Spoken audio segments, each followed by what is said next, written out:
नमस्कार दोस्तों, स्वागत है आपका टेक्नो डिफेंस अपडेट पे। तो दोस्तों एडीए ने, जैसा कि मैंने आप सबको कुछ दिन पहले बताया था कि जो एमका के जो 5 प्रोटोटाइप है वे यहाँ पर प्लान किए हैं, जो कि प्री प्रोडक्शन प्रोटोटाइप होंगे और उनका जो इस्तेमाल है वो यहाँ पर उनकी फर्स्ट फ्लाइट और साथ में उनकी टेस्टिंग के लिए यहाँ पर किया जाएगा, जो कि लगभग 2028 तक चलेगी। और उसके माध्यम से जो हमारी एडीए और साथ में एचएएल और जो इंडियन एयरफोर्स है वो इन फाइटर जेट के जो रडार, एवियोनिक्स और साथ में वेपन्स और जो परफॉर्मेंस होगी उसको यहाँ पर चेक करेंगे। और इस सब को देखते हुए हमारी जो एडीए है उन्होंने इन 5 प्रोटोटाइप के लिए लगभग जो 15,000 करोड़ के जो फंड है वे मांगे हैं। और इसी तरह उन्होंने जो हमारे twin engine deck based fighter jet होंगे उनके लिए भी 13,000 करोड़ के जो फंड है उनकी मांग रखी है। तो अब इसी से मिलती जुलती जो खबर है वो तेजस MK2 को लेकर के आई है, क्योंकि आप सबको पता है कि जो तेजस MK2 का जो प्रोटोटाइप होगा उसके लिए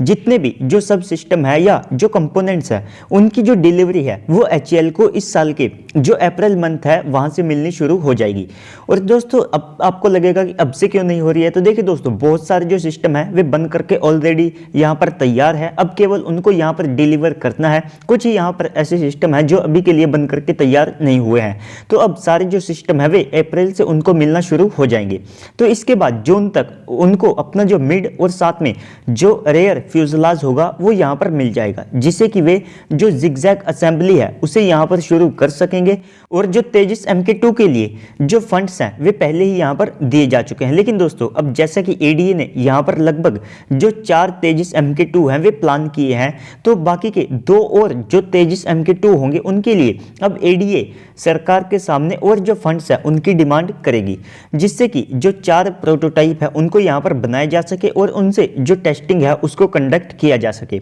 तो उनके पास पहले से ही लगभग 2 जो तेजस है उनको बनाने के लिए फंड मौजूद है, जो कि 2 प्री प्रोडक्शन प्रोटोटाइप होंगे। लेकिन अब बाकी 2 और के लिए जो कि FOC कॉन्फ़िगरेशन के होंगे तो उनके लिए और यहाँ पर उनको फंड्स दिए जाएंगे। तो इसके बाद जैसा कि कुछ दिन पहले एक वेबसाइट के ऊपर रिपोर्ट किया गया था कि जो तेजस MK2 है हो सकता है कि उसका जो रोल आउट है वो 2023 में हो। लेकिन दोस्तों वहां से बहुत सारे जो लोग हैं वे यहाँ पर ऑफेंड हो गए थे, लेकिन ये किसी ने ध्यान नहीं दिया कि वे केवल एक इंडिविजुअल पर्सन के यहाँ पर विचार थे, वे उसके खुद के व्यक्तिगत विचार थे। जबकि दोस्तों जो पहला प्रोटोटाइप है वो इस साल दिसंबर में ही रोल आउट होगा। उस वेबसाइट में केवल इतना बताया गया था कि हो सकता है कि अगले साल होगा, ये कंफर्म उन्होंने नहीं किया था। तो इसके बाद इस साल जैसे ही इसका रोल आउट होगा 2023 में उसकी जो फर्स्ट फ्लाइट है वो कंडक्ट की जाएगी और इसके बाद 2024 में इस एयरक्राफ्ट के और जो प्रोटोटाइप है वे यहाँ पर बन करके तैयार हो जाएंगे और 2025 से लेकर के 26 तक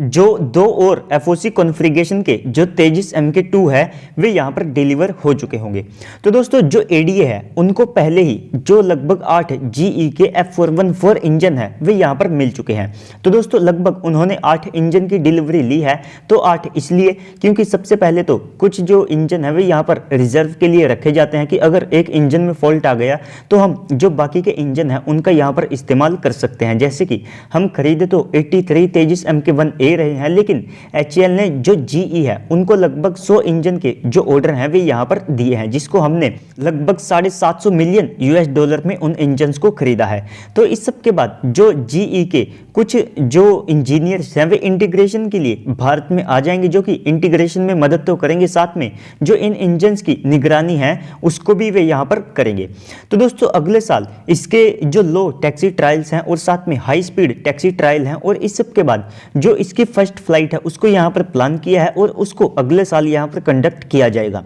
तो इसी बीच अब जो एचएएल और साथ में एडीए है उन्होंने इंडियन एयरफोर्स को बोर्ड के ऊपर लाने की जो कोशिश है वो यहाँ पर शुरू कर दी है और अब जो इंडियन एयरफोर्स है वे बड़ी जल्द अपनी एक टीम को तैयार करेंगे, जो कि तेजस MK2 की जो टेस्टिंग वगैरह है उसमें एक पार्ट होंगे और साथ में उस टेस्टिंग को वे कंडक्ट करेंगे। तो जब तक तेजस MK2 का जो प्रोडक्शन टाइम आएगा तो तब तक उसकी जो टेस्टिंग है वो यहाँ पर कंप्लीट हो जाएगी और इस सब के बाद जो एमका या फिर टेडीबीएफ होंगे उनकी टेस्टिंग में काफ़ी ज़्यादा कम समय लगेगा, क्योंकि उनके जो रडार, एवियोनिक्स और वेपन्स हैं वे तेजिस MK2 पर पहले ही टेस्ट हो चुके होंगे। तो जो तेजिस MK2 का वेपन पैकेज है वो भी इसके प्रोडक्शन टाइम तक यहाँ पर कंप्लीट हो चुका होगा, जिसमें जो ब्रह्मोस NG, रुद्रम 2 और साथ में 3 मिसाइल और इस सब के अलावा अस्त्र मिसाइल के मार्क 2 और मार्क 3 वेरिएंट यहाँ पर शामिल रहेंगे। तो 2026 से जो तेजिस MK2 का यहाँ पर प्रोडक्शन है वो यहाँ पर प्लान किया गया है। तो दोस्तों इसके बाद अगली अपडेट की बात करें तो वो है इंडियन नेवी को लेकर के। तो जैसा कि आप सबको पता है कि जब INS विक्रांत बन रहा था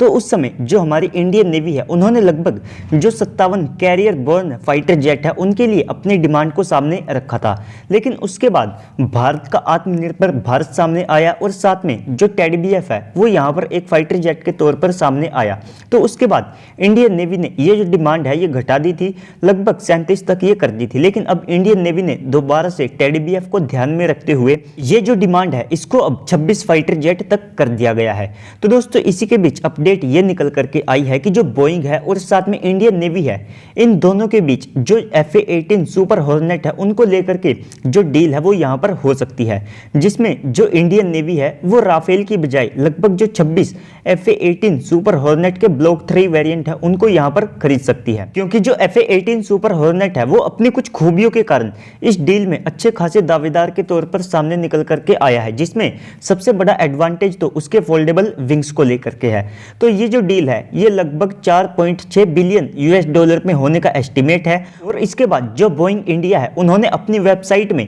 जो FA-18 सुपर हॉर्नेट है तो उसको लेकर के भारत को क्या क्या फायदे या फिर एडवांटेज हो सकते हैं वो वहां पर स्पेशली मेंशन कर रखा है, जिसमें उन्होंने सबसे पहले तो फोल्डेबल विंग्स को बता रखा है, जिससे कि ये हमारे दोनों एयरक्राफ्ट कैरियर के लिए परफेक्ट है। इसके बाद इसमें GE के F414 इंजन का यूज किया गया है, जिससे हम अपने तेजिस MK2 में भी इस्तेमाल करेंगे। और साथ में इनका जो थ्रस्ट है वो राफेल के 75 किलोन्यूटन के बजाय लगभग 116 किलोन्यूटन है। और इस सब के बाद इसी के साथ ये अच्छे खासे पेलोड के साथ जो एक एयरक्राफ्ट कैरियर है वहां से टेक ऑफ कर सकता है। तो इसके बाद उन्होंने यहाँ पर मेंशन कर रखा है कि राफेल के बजाय इसकी जो कॉस्ट है वो भी कम है और साथ में ये एक मेंटेनेंस फ्रेंडली फाइटर जेट है। तो दोस्तों कॉस्ट में बिल्कुल ये राफेल से थोड़ा कम हमको पड़ेगा। और इसका जो ब्लॉक 3 वेरिएंट है वो ऑलमोस्ट राफेल के बराबर ही है, क्योंकि जो राफेल है उसको केवल यहाँ पर बताया गया है कि जो मीटियोर मिसाइल है और साथ में जो स्पेक्ट्रा जैसे उसमें सिस्टम है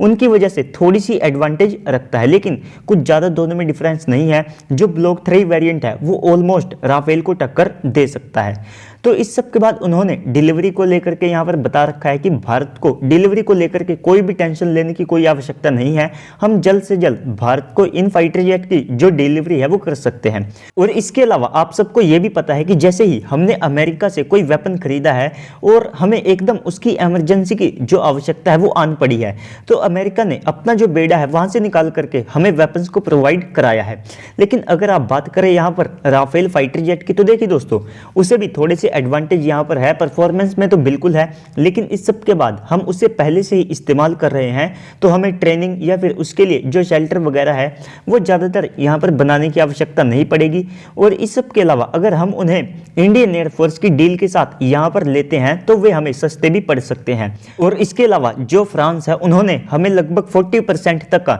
जो डिस्काउंट है वो देने की बात कही है अगर हम 100 से ज़्यादा फाइटर जेट उनसे खरीदते हैं। तो इस सब के बाद जैसा कि आप सबको ये भी पता है कि इस साल का जो बजट है उसमें 68% जो अमाउंट है वो स्वदेशी इक्विपमेंट के ऊपर खर्च करना है। तो यहाँ पर हो सकता है कि जो लीज वाला फैक्टर है वो भी ऐड हो, जो कि मेरे हिसाब से सबसे ज़्यादा बेस्ट रहेगा, क्योंकि यहाँ पर जो कॉस्ट है वो भी कम होगी। और इस सब के बाद अगर मान लीजिए टेडी BF में डिले होता है तो हम इसकी जो टाइमलाइन है उसको यहाँ पर एक्सटेंड कर सकते हैं। अगर उसमें नहीं डिले होता है तो हम इन्हें वापस अमेरिका को दे देंगे, इससे हमारा आज का जो काम है वो भी अच्छे से हो जाएगा और बाद में हम खुद के जो टेडी BF है उसको इंडक्ट करना शुरू कर देंगे। तो बाकी तो आप सबको क्या लगता है कमेंट सेक्शन में बताइएगा। अगर वीडियो अच्छी लगी है तो वीडियो को लाइक करके इस चैनल को सब्सक्राइब कर दीजिएगा ताकि आपको ऐसे ही वीडियोस मिलते रहे। तो चलिए दोस्तों आज की इस वीडियो में इतना ही, मिलते हैं अगली वीडियो में, तब तक के लिए गुड बाय, जय हिंद, जय भारत।